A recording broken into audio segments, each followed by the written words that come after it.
Hello student, good morning. मैं रीता। कल आप लोगों ने पढ़ा था फ्रांस की क्रांति की शुरुआत और फ्रांस की क्रांति की कारण। आज का जो हमारा टॉपिक है फ्रांस की क्रांति की प्रमुख घटनाएं। नंबर 1, क्रांति का आरंभ।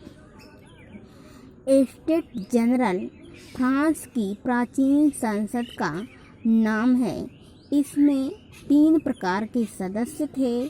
प्रथम वर्ग सामंत, दूसरा वर्ग उच्च अधिकारियों का तथा तीसरा वर्ग जनसाधारण का था। प्रत्येक वर्ग का अलग अलग अधिवेशन होता था। इसके बाद 1614 ईस्वी के बाद कोई अधिवेशन नहीं हुआ था। जनरल एस्टेट के जो कुल सदस्यों की संख्या थी वह थी 1214, पादरी वर्ग 308, कुलीन वर्ग 285 और जो जनसाधारण की संख्या थी वह थी 621। राजा ने धन की कमी को पूरा करने के लिए इस आशा से 1789 ईस्वी में इसका अधिवेशन बुलाया कि नया कर लगाने की अनुमति दे दी जाए। जनता वर्ग ने करों का विरोध किया और संयुक्त अधिवेशन की मांग की। राजा तथा दरबारी वर्ग ने इसका विरोध किया तथा सभा को भंग करना चाहा। जनता वर्ग ने सभा से हटने से इनकार कर दिया। फिर जो दूसरा है वह है टेनिस कोर्ट। यह है टेनिस कोर्ट की शपथ। फ्रांस के जो तत्कालीन यानी उस समय जो राजा थे लुई 16वां ने सामंतों, कुलीनों व पादरियों के दबाव में आकर साधारण वर्ग के सभा भवन को बंद करा दिया और सभा स्थगित रखने का आदेश दिया। राजा के इस आदेश के विरोध में तृतीय वर्ग के सभी सदस्य सभा भवन के निकट स्थित यानी सभा भवन के जो नज़दीक में था स्थित टेनिस कोर्ट के मैदान में जाकर एकत्रित हो गए तथा तृतीय वर्ग के एक नेता थे जिनका नाम था मिराबो। यह एक निर्भीक देशभक्त थे जिसने क्रांति में तृतीय वर्ग का साथ दिया।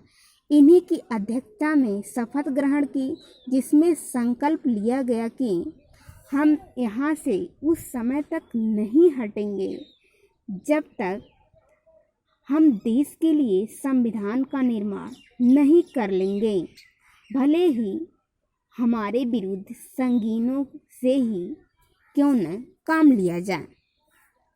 यह फ्रांस के इतिहास में जो संकल्प था वह टेनिस कोर्ट की शपथ के नाम से जाना जाता है। फिर है तीसरा, राष्ट्रीय सभा। तृतीय सदन के सदस्यों की घोषणा से लुई 16वां भयभीत हो गया था और उसने 27 जून 1789 ईस्वी को तीनों सदनों की संयुक्त बैठक की अनुमति दे दी और जनरल एस्टेट को राष्ट्रीय सभा की मान्यता प्रदान की। इस सभा ने 9 जुलाई 1789 ईस्वी को संविधान सभा का कार्यभार संभाल लिया। फिर जो अगला है चौथा, यह है बास्टील का पतन। राजा और सामंत ने मिलकर इस सभा को भंग करने की योजना बनाई। पेरिस में यह अफवाह फैल गया कि राजा विदेशी सेना की मदद से देशभक्तों व क्रांतिकारियों को मार डालना चाहता है।